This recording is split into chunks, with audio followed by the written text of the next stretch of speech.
नमस्कार, मी सचिन मुळे। आज आपण पाहणार आहोत हिरवळीच्या खताचे फायदे।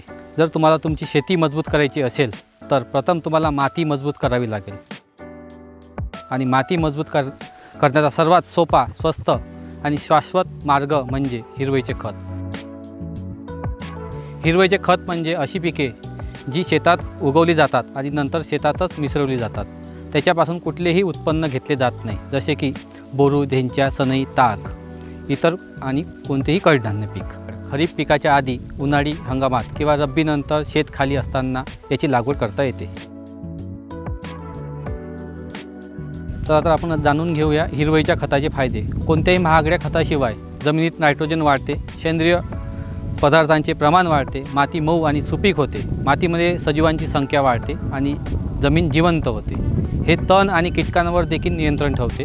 हिरवळीचे पीक 40 ते 45 दिवसात किंवा फुले येताच तोडून शेतात मिसळा। हे मातीत मिसळल्यानंतर त्यावर कचरा विघटन करणारा पदार्थ जसे की वेस्ट डिकंपोजर याची फवारणी करा। विश्वास ठेवा, असे केल्याने फक्त 15 दिवसात शेतातील माती पुढील पिकासाठी पूर्ण ताकदीने तयार होते। सर्वांना नमस्कार, माझं नाव अर्चना संजयराव कळंबे आहे। मी सेंद्रिय शेतीचा वापर माझ्या शेतामध्ये करत असते।